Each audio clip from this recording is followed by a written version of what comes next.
ही नेहमी एकसारखीच असते. कोंबड्याची बांग, लांब शेतामध्ये हसणारी हालचाल आणि रस्त्यावरती उडणारी धूळ. गावाच्या गेटच्या बाहेर बस स्टॉप नावाचा एक तुटलेला खंबा होता. त्याच्यावरती बस थांबेल असं लिहिलं होतं, पण बस कधीच टायमावर नाही थांबली. याच खांब्याजवळ उभी होती धनिया, गरीब, वयाने मोठी सासू आणि चंपा तिची सुंदर सून. दोघांच्याही चेहऱ्यावरती तखान होती, पण डोळ्यामध्ये जीवन जगत होतं. आई, आज परत बस नाही आली. बस तर नेहमी हेच विचार करते, आज जाऊ की आज नाही. विचार करता करता आपला पूर्ण दिवस निघून जातो. अरे सुनबाई, इथे दिवस नाही निघत, आपण निघून जातो. काल शाळेमध्ये मास्टरजींनी सांगितलं होतं, जर मुलं लेट आलेत तर नाव काढून टाकतील. आणि अस्पताल मधले लोक बोलत होती की लेट आले तर दवा नाही मिळणार. दोघही जण एकमेकांकडे बघतात. आई, कधी असं वाटतं की हे गाव बस पासून खूप लांब आहे. लांब नाही सुनबाई, बस कोणाच्या नजरेत नाही आहे. तेवढ्यातच जवळचे लोक निघतात. अगं धनिया काकू, आज परत बसची वाट बघतेय. नाही रे, आज तर सरकारचं वाट बघते. सरकार येणार तर मेट्रो घेऊन येईल काय? मेट्रो काश खरंच येऊन जाईल. अगं बाळा, मेट्रो तर शहरात बनते, गरिबांच्या गावी नाही. तर काय झालं, रस्ता तर रस्ता असतो. काकी, तू तर अशी म्हणत आहे तशी स्वतःच बनवून घेशील. बनवायला लागली तर बनवूया. घ्या बाबा, सासू सुना आता मेट्रो बनवणार. हसून घ्या, उद्या परत हाच रस्ता विचारणार. गोष्ट संपून जाते आणि गावातली लोक अशीच निघून जातात. शेवटी परत धनिया आणि चंपा वाचले. बस नाही आल्यामुळे दोघही निराश होते. बस परत नाही आली. सूर्य अजूनच वर आला आणि धूळही सगळीकडे पसरली. धनियाने जमिनीकडे बघितलं, कच्ची, तुटलेली पण आपली. चंपाने तीच जमीन बघितली, पण तिच्या डोळ्यामध्ये प्रश्न होता. चंपा विचार करताना बोलली, जर रस्ता नाही आहे तर काय बनवला नाही जाणार? धनियाने चंपाकडे बघितलं आणि पहिल्यांदा मजाकमध्ये बोललेली गोष्ट विचारात बदलली. दोघही जण तिथून निघून जातात. दुपारचं ऊन झोपडीच्या टिनावर पडत होती. आतमध्ये गरमी होती. धनिया आणि चंपा दोघही जण निराश होते, पण त्यापेक्षाही जास्त भारी होतं मन. बस स्टॉप नंतर परत आल्यावर धनिया आणि चंपा दोघही चुपचाप बसले होते. हसल्याचा आवाज कुठेतरी मागे राहिला होता. चंपाचा मजाक त्यांच्या मनामध्ये राहून गेला होता. धनिया चंपाच्या मागे असलेली जुनी संदूक बघते. झोपडीच्या कोण्यामध्ये एक जुना संदूक होता. दोघही जण जाऊन ते संदूक उघडतात, ज्याच्यामध्ये जुने तुटलेले अवजार, लोह्याची चेन, एक सायकलचा आणि काही लाकडांचे गोष्टी. हेच होतं त्यांचा कबाड, जो आतापर्यंत बेकार समजला जात होता. आई, तुम्ही सांगितलेलं ना, बनवायला लागलं तर बनवून घेऊया. ते मजाक होतं. मजाक तर तेव्हा असतं सुनबाई, जेव्हा आपलं डोकं खाली असेल. आणि आपण तर रोज बसचा वाट बघतो. पण मेट्रो बनवणार आणि आपल्यासारखी लोक, आपल्यासारखी लोक रोज रस्ते बनवतात, शेतापर्यंत, विहिरीपर्यंत आणि दुसऱ्यांच्या घरापर्यंत. पण लोहाची पटरी, इंजन, वीज, कोणी सांगितलं इंजन पाहिजे? चालवण्यासाठी डोकं पाहिजे. हे बघ, ही सायकलची चेन, हा चाक, लाकडाची फळी. आई, तुम्ही खरंच विचार करताय? विचार नाही करत आहे सुनबाई, थकून गेली आहे. दोघही जण एकमेकांकडे बघतात. जर आपण एक छोटीशी गाडी बनवली, जे मुलांना शाळेपर्यंत सोडेल आणि बिमारांना हॉस्पिटलमध्ये आणि बाजाराचं सामान, तर मग हे मेट्रोच झाली ना. संध्याकाळ होता होता सगळेजण चौपालवरती एकत्र यायला लागले. चायची केटली ही उखळत होती आणि गोष्टी परत तेच जुन्या. सरकार, रस्ता आणि किस्मत. धनिया आणि चंपा दोघही एकत्र तिथे पोचतात आणि गाववाल्यातल्या लोकांना खुशीने सांगतात, दादांनो, जर बस नसेल येत तर काय आपण चालायचं सोडून देणार? तर काय करायचं काकू? उडायचं. नाही, रस्ता बनवूया. घ्या बाबा, आज खरंच मेट्रोची मीटिंग आहे. हा, आपणही आपली मेट्रो बनवूया. छोटी असेल पण चालेल. आणि पैसा तिकीट नसणार, मदत असेल. म्हणजे जो बसेल तो काहीतरी देणार. लाकडी, लोह्याचा तुकडा किंवा एका दिवसाची मेहनत. जर चालली तर आपलं गाव पहिल्यांदा जुडेल. हसणं आता कमी झालं होतं.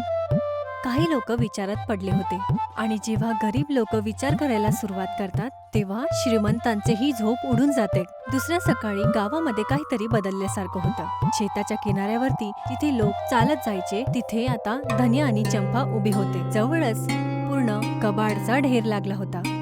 जुने लाकडाची फळे, लोहांची पाईप, सायकलची चेन आणि एक जंग लागलेला चाक. हे काही मेट्रो साईट लागत नव्हते, पण प्रत्येक एक गोष्ट छोट्या गोष्टींपासूनच चालू होते. चंपा सायकलच्या चाकावरती जोरात हतोडा मारते. आई, जर हे सरळ नाही राहिलं तर गाडी उलटून जाईल. तर सरळ करून घेऊया. रस्ते कधीही पहिल्या वेळामध्ये नाही बनत. तेवढ्यातच गावातला एक दुसरा व्यक्ती तिकडे येतो. अगं काकू, आज खरंच काम चालू आहे का? हा, आज हसणं बंद आणि काम चालू. आणि हे काय आहे? मेट्रोची पटरी. पटरी नाही, रस्ता. लक्ष ठेवाल, सरकारने टॅक्स नाही लावावा. आम्ही टॅक्स नाही देणार, आम्ही मेहनत देणार. आई, पहिली कीळ तुम्ही ठोका. शेवटी हा रस्ता बाईकच्याच हाताने सुरू झाला पाहिजे. धन्या खीळ ठोकते. तिला एका आवाजासोबत गावामध्ये पहिल्यांदा काहीतरी बनवलं होतं, विदाऊट सरकारची परवानगी घेता. धन्या आणि चंपा एक एक करून पटरी बनवायला चालू करतात. एक एक करून लोक जमा व्हायला लागतात. हळूहळू लोक थांबायला लागले. कोणी फक्त बघायला आले, कोणी सल्ला द्यायला आणि कोणी थांबवायला. हे सगळं बेकार आहे. चालली पण तर 2 दिवसात तुटून जाईल. तुटणार तर परत एकदा बनवूया. आणि पैसा आज नाही आहे, पण हात तर आहे. संध्याकाळपर्यंत एक छोटीशी पटरी बनली होती. फक्त 10 पाय लांब, पण पूर्ण गावा एवढी भारी. चंपाने त्यावरती एक छोटीशी ट्रॉली ठेवली. धन्याने धक्का दिला. चंपाने ढकलतच ती गाडी पटरीवरती चढवली. ट्रॉली चालली, थोडी थोडी हलत, पण तरीही सुद्धा चालली. सगळे गावातली लोक एक दुसऱ्यांकडे बघून गोष्टी करत होती. गर्दी एका क्षणासाठी तर पूर्ण शांतच झाली. आणि तेवढ्यात कोणी बोललं, अरे हे तर चालतंय. आणि तेवढ्याच वेळेला गावामध्ये पहिल्यांदा लोकांनी हसणं नाही, मान्य करायला चालू केलं. आनंद मिळावा करतात आणि एकीकडे गोष्टी होतात. पण या वेळेला मजाकमध्ये नाही, चंपा आणि धन्याच्या सफलतेवर. दुसऱ्या सकाळी गावामध्ये सगळीकडे खबर पसरली होती. सासू सुनेची मेट्रो चालायला लागली. गोष्टींबरोबर काहीतरी वेगळं अजून चालायला लागलं होतं. ईर्ष्या, भीती, नुकसानचा हिसाब. नेताजी आणि बस ड्रायव्हर एकत्र बसले होते आणि एकमेकांशी बोलत होते. त्यांच्या डोळ्यामध्ये खुशी नाही, पण चिंता होती. चौपालमध्ये खुर्ची लागली होती. मधी उभा होता बसवाला आणि त्याच्या बाजूला बसले होते स्थानीय नेता. त्यांच्या डोळ्यामध्ये चिंता नाही, पण घाटा दिसत होता. तेवढ्यातच चंपा आणि धन्या आपली ट्रॉली घेऊन तिथे येतात. धन्या आणि चंपा पटरीच्या बाहेर उभे होते. ट्रॉली आज मुलांना शाळेपर्यंत पोहोचवून आली होती. गावातल्या लोकांनी बघितलं होतं काम करताना एक स्वप्न. धन्या काकू, हे सगळं काय चाललं आहे? रस्ता बनवतो आहे. रस्ता नाही, माझा धंदा खराब करत आहात तुम्ही लोक. धंदा तेव्हा खराब होतो जेव्हा लोक मजबुरीमध्ये बसतात. हे बघ बोरी, परमिशनच्या बगैर हे सगळं इल्लीगल आहे. परमिशन तेव्हा पाहिजे जेव्हा आम्ही काही घेत असणार. आम्ही तर देतोय. खरं तर हे आहे की बस कधी वेळेवर येतच नाही. चुप, हे सरकारी गोष्टी आहेत. सरकारी गोष्ट असती तर बस नक्की आली असती. नेताजींनी इशारा केला आणि 2 लोक समोर गेलीत आणि लाकडं घेऊन गेलीत. आधी मला हटवा. सरक बोरी. या पटरीवरती माझी मुलं चालली आहेत, माझी सून चालली आहे. आज जर तू ह्याला हात लावशील तर आधी मला बघशील तू. नेताजी थांबा, हे चुकीचं तर नाही करत आहे. जर खरंच कामाची आहे तर आज सोडतोय, पण लक्षात ठेवा हे इथेच संपलं पाहिजे. चौपाल खाली व्हायला लागला. खतरा आता टाळला होता पण संपला नव्हता. धन्याने पटरीला बघितलं, चंपाने लोकांच्या चेहऱ्यांना. आज त्यांनी रस्ता नाही खुलला होता, पण त्यांनी आज भीतीचा सामना केला होता. आणि जेव्हा भीतीशी सामना होतो तेव्हा पुढचा पाऊल हा नेहमी मोठा असतो. आकाशामध्ये वेगळाच बदलाव आलेला होता. निळ्या रंगाच्या जागी काळे वादळ आले होते. हवा एकदम जोरात आली आणि काही वेळातच मुसळधार पाऊस चालू झाला. गावातले कच्चे रस्ते आता चिखलामध्ये बदलून गेले होते. बस स्टॉपचा खंबा आता परत एकदा राहिला होता. तेवढ्यातच त्या पावसामध्ये एक आवाज येतो, अरे मदत करा, लज्जा खाली पडली आहे. काय झालं? पाय घसरला काकी आणि खूप रक्त वाहत आहे. अस्पताल, लगेच घेऊन जावं लागेल. बस नाही येणार ह्या पावसात, ट्रॅक्टर पण ढसून जाणार. आई, मेट्रो. आता या पावसात? रस्ता पावसाला नाही घाबरत. पटरी पाण्याने भिजली होती, लाकूडही पूर्ण पाण्याने भिजले होते. पण तीच आता पटरी गावातल्या लोकांची सगळ्यात मोठी उमेद होती. शहराच्या रस्त्यावरती पोचल्यावरती एक मोठी ॲम्ब्युलन्स दिसते. अरे, तुम्ही या पावसात कसे पोहोचलात? रस्ता बनवला आहे, आता इलाज करा. रात्रीपर्यंत गोष्ट पोचली होती. नेताजी, बसवाला आणि तीच गावातली लोक जे हसत होते ते आता शांत झाले होते. चौपालवरती परत एकदा गर्दी झाली. आज जर हा रस्ता नाही बनला असता तर चूक माझी होती. काकी, तुमची मेट्रो आमची गरज बनली आहे. मेट्रो आमची नाही आहे, ही गावातल्यांची आहे. जो त्याचा उपयोग करेल तो त्याचं लक्षही ठेवेल.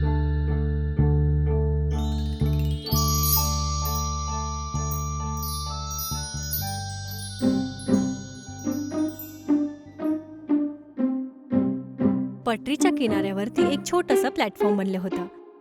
बाहेरून खांबे आणि टिनाची सावली आणि समोर एक लाकडाचा पटली फक्त नावाचा वाट बघत होती.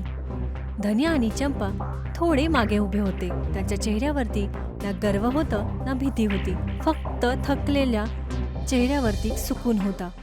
काकू, आज नक्की करून घेऊया. काय तय करणार? या स्टेशनचं नाव धनियाची चूक झाली होती. चुकी तेव्हा होते जेव्हा रस्ता नाही चालत.